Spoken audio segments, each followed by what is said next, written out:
So it looks like regime change might actually be in the cards, as we're hearing that conversation pop up more and more amongst officials both in the United States and Israel. I mean, just earlier today, Israeli Defense Minister Katz, during an assessment with the IDF Chief of Staff and other officers, said, quote, Israel must bring about a mass evacuation of the population from Tehran in order to destabilize the regime and increase deterrence in response to missile fire on Israel's home front, while continuing to target facilities and scientists to thwart Iran's nuclear program until all objectives of the operation are fully achieved.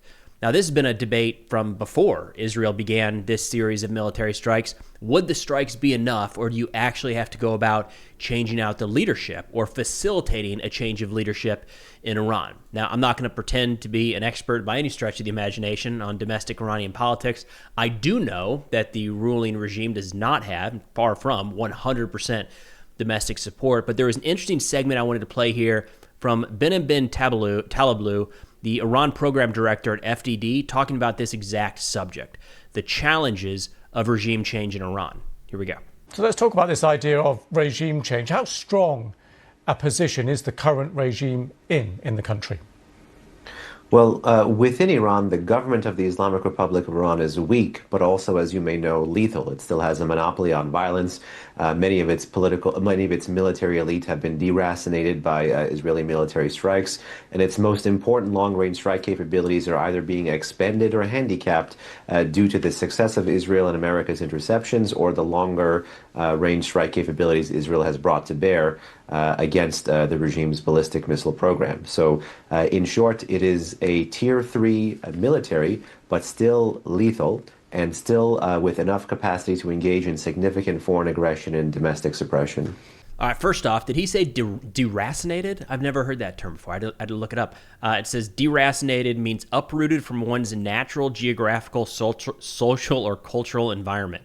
Is that like the more polite way of saying eliminated? Because that's what he was talking about, right? Iranian leadership getting killed by Israeli strikes in recent days. Deracinated. I don't think I'm going to be able to fit that in. Interesting term. We're not going to go with it. Now, Talablu hits back on some comments here around how regime change always fails. And I thought this next segment was interesting to play, or important to play, because I feel like we tend to look at history and only pick out certain examples depending on what the narrative is we're trying to shape. And recently, I think it's very easy to look at examples like Iraq, the United States moving into Iraq in 2003, and how big picture that didn't really work out for the region. And folks will look at that and say, regime change, Iraq, right next door to Iran, this would be awful. And Talablu pushes back on that, saying, expand that a little bit. There have been examples where this has actually worked well. Here we go.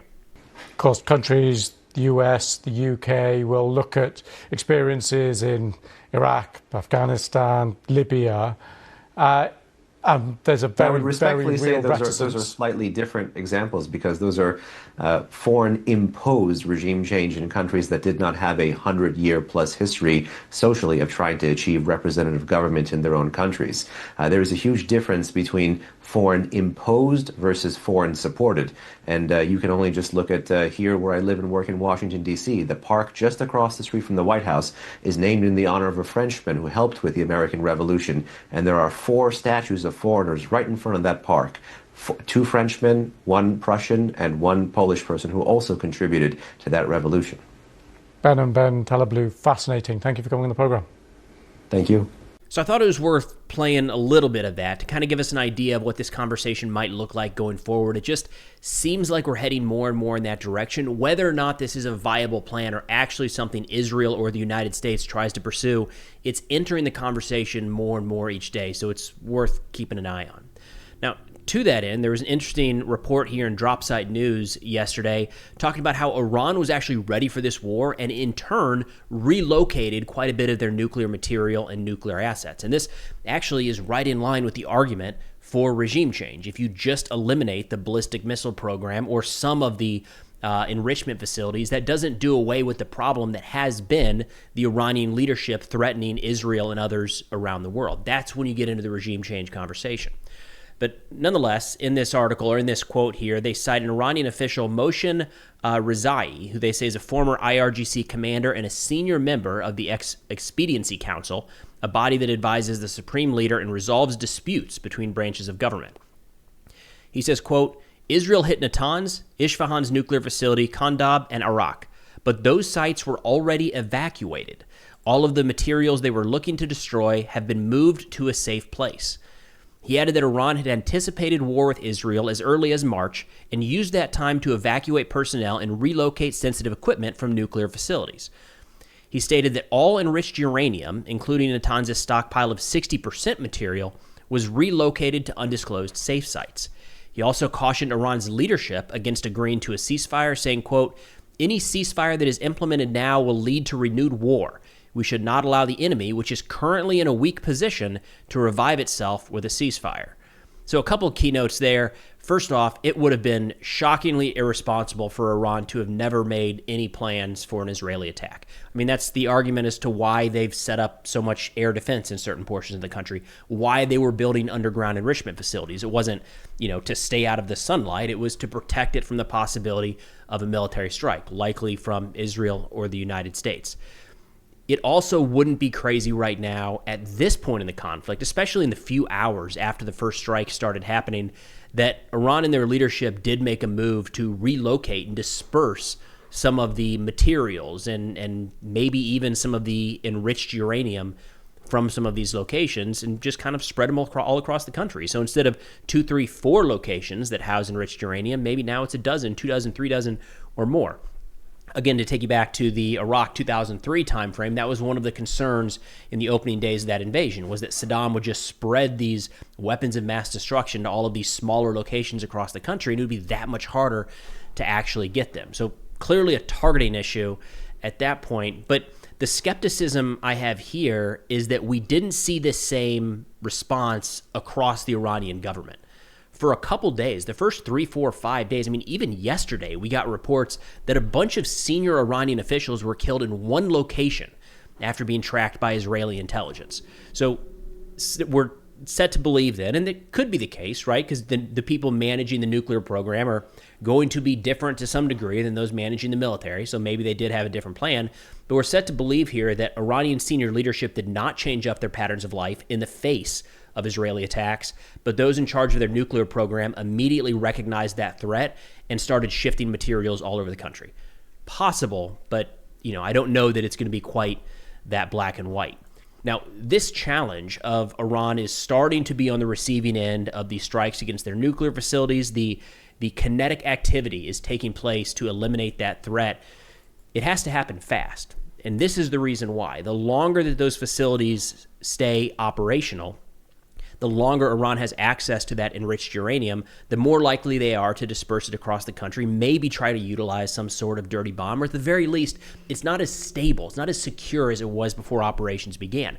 This is one of the arguments as to why the United States should get involved. One of the arguments being made is the United States, with our B-2 bombers and our massive ordnance penetrators, could be utilized to effectively destroy, especially Fordo, but some of these other nuclear facilities, and get this over quicker than Israel likely is able to right now. And to that end, President Trump has been pushed in a lot of directions recently, and he gave his answer yesterday as to when he's going to make a decision on directly supporting Israel in striking Iran or not.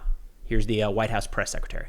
I have a message directly from the president, and I quote, "Based on the fact that there's a substantial chance of negotiations that may or may not take place with Iran in the near future, I will make my decision whether or not to go within the next 2 weeks." That's a quote directly from the president for all of you today. So we'll kick it off for questions here in our new media seat. We have. All right, so there's kind of a running joke for anyone following President Trump and this administration and geopolitics, and the joke is 2 weeks.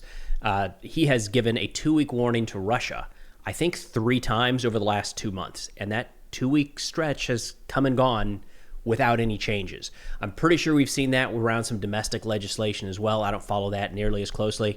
So now, it was almost comical. And there were some reporters in the audience that pushed back and said, come on, 2 weeks? Could you have come up with anything else? Like, we've seen this happen before where the 2 weeks comes and goes and nothing. It's a self-imposed deadline that is then not adhered to. So just prepare yourself. That 2 weeks may not actually mean anything at all. That said, we do continue to see a significant buildup of U.S. military resources in the Middle East. My gut says that those are there to try to force an Iranian decision in one direction or another. It adds some muscle behind any threats that we make, say this 2-week option is realistic. It means more that we have a significant amount of assets there able to follow through on any of those threats than if we had to move them into place ahead of time. Now, there's also the possibility that this is actually resolved at the negotiating table. There does appear to be some Iranian statements today suggesting they're optimistic that maybe actually in the next couple of weeks there will be talks between the United States and Iran.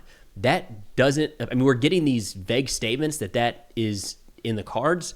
It's not clear that anything has actually been planned at this point. Now, turning to Israeli operations that have been nonstop and continuous inside of Iranian airspace for over a week now, Israel released a pretty interesting clip here talking to an IDF fighter pilot about his experiences in the skies over Iran. I thought it was very interesting, so let's give that a quick watch. We do know that Iranian fighter jets have taken off from certain runways, but from what we saw, they flew away from us and not towards us. Probably the right thing to do. We have an existential threat on Israel right now, and we have to get rid of the 3 major threats that are threatening the peace and our civilians. 1 is the nuclear threat, 2, the ballistic threat, and 3, all of the Iranian proxies in the area. What we have done in the first 24 hours is create that environment so that whichever surface-to-air threat we would face, we'd be able to make sure that our side wins. What's great about the Israeli Air Force is its flexibility. Targets are going in and out as necessary.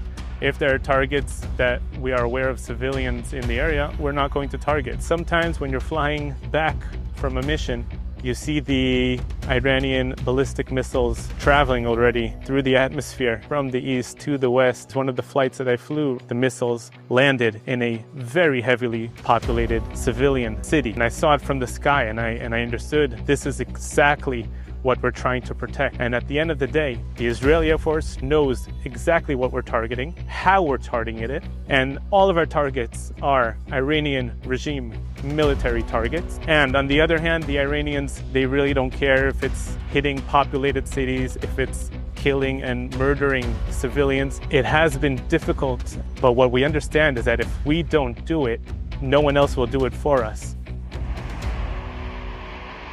All right, so I feel like it's important to get the perspective from people actually fighting the conflict, not even the spokespeople, right? So when you have the opportunity to hear what appears to be an Israeli fighter pilot actually taking part in these strikes in Iran, it's worth listening to. A couple key notes there.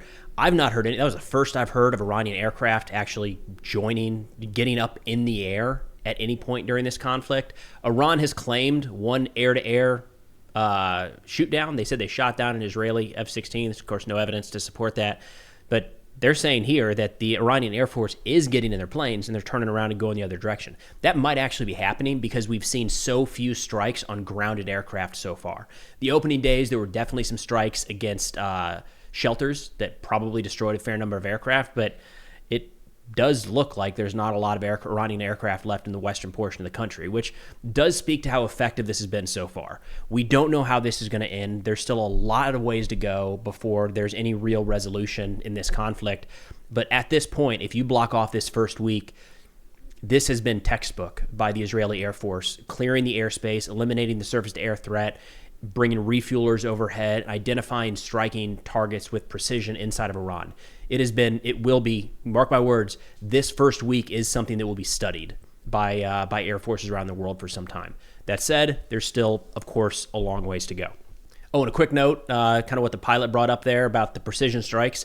Yes, we are seeing Israeli Air Force overhead dropping guided munitions onto Iranian targets. That does not mean that there are never civilian casualties, but you at the very least know exactly what you're trying to hit and are likely to hit it or be very, very close. Conversely, just a few hours ago, Iran fired more cluster munitions into Israeli cities. It's the polar opposite of precision strike, and we'll get to that here in a moment as well. Now, looking at some of the Israeli battle damage assessments, some statements here from the IDF, they say throughout the night, more than 50 fighter jets flew continuously over Tehran and struck infrastructure and targets. We hit dozens of components of the Iranian threat in all of its forms. We have some videos showing significant bombardment just outside of the city. The video just came out yesterday, but this appears to have been a clip from 2 or 3 days ago. Remember, Iran has largely throttled the internet in most portions of the country. It's not necessarily off, but it's very hard to get any video footage out of Iran now, at least compared to the opening days of this attack. The IDF says the continued deepening of the Air Force impact on surface-to-surface missiles reduces Iran's offensive capabilities and allows us to operate for the long term. The cumulative damage to all components is bringing us closer to achieving the operation's goal, removing the existential threat to the state of Israel, damaging their nuclear program, and significantly degrading the missile program. They said during the course of strikes, over 25 fighter jets struck 35 missile storage and launch infrastructure components in the areas of Tabriz and Kermanshah in Iran. We got a lot of strike footage. Every day, Israel is releasing a lot of strike footage, which again goes back to this comparison of what is Israel hitting versus what is Iran hitting. We're getting the assessments from Israel. Not all of them, certainly. There's a lot more strikes happening than we're actually seeing the footage. But the Iranian side then, we're reliant on statements from the IRGC and no footage really coming off the ground. We got a couple of clips, but all of these continue to be what appear to be just smoke rising in generally residential areas. We're not seeing, I haven't even seen a suggestion that an Israeli military facility has been hit quite yet. Now, additionally, there were strikes carried out directed towards Israel. They say last night missiles and additional UAVs were launched towards Israeli territory. The defense systems operated to detect and intercept the threats. We're doing everything necessary to reduce the amount of missile firing damage, but the defense is not hermetic. Iran still possesses capabilities which we know they intend to continue using. We are prepared both defensively and offensively.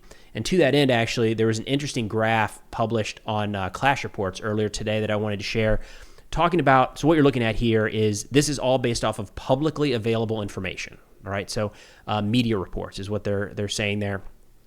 The yellow, going from left to right, you have the waves of attacks starting on June 13th. And you should note on each day there's a couple. So those aren't individual days, but you see 2 set aside for the 13th, 3 for the 14th, 3 for the 15th, and so on. The yellow are the number of missiles launched. The red are the number of impacts that have been publicly verified. And that generally tracks, I would say. The way this is put together makes it look like there's not one every day, but you know, so far, or just yesterday on the 19th, 4 sounds about right based off the footage I saw. 18th, all these days are kind of blending together, but if you go back to the 17th, 6, 7 impacts total, that feels about right. Now, in percentage-wise, it does look like a higher percentage, just based off this information. It looks like a higher percentage of Iranian missiles are getting through. There's a lot of different ways to interpret that. We're guessing in the dark with this information, right? We don't know exactly what is being targeted. We don't know the exact type of missile being utilized. We don't know the number of interceptors remaining. We don't know if Israeli air defense policy has changed into what they are or are not going to be intercepting. But shifting over to the Iranian strikes, what we know so far about this most recent wave, or a couple recent waves, Iran stated yesterday that they're not set to negotiate and have no plans to negotiate until Israel stops attacking, which reminds me quite a bit of what we've heard from Putin and Russia when it comes to the ongoing war in Ukraine. They're always kind of setting expectations that probably aren't going to be there. Israel is still in the process of achieving their desired war aims here, the elimination of the ballistic missile threat and the nuclear weapons program. They're not going to stop until those are done. Iran is saying, well, we're not going to stop until they stop. So you see how this is just a spiral with no side clearly ready to back down? Nonetheless, the IRGC put out a statement earlier today saying, quote, the 17th wave of Operation True Promise 3 was carried out throughout the occupied territories and against a range of targets, including military centers, defense industries, command and control centers, companies supporting the regime's military operations, and the Nevatim and Hatzarim air bases. We do have some footage coming out of Israel. It's not a lot. Certainly don't see anything near those air bases at this point. They say these centers have been the center of evil against the oppressed people of Gaza, Lebanon, Yemen, and the imposed war against the Islamic Republic of Iran since the beginning of the Al-Aqsa storm. Now, we do have, coming from Israeli media, some evidence of those impacts and what was actually hit overnight.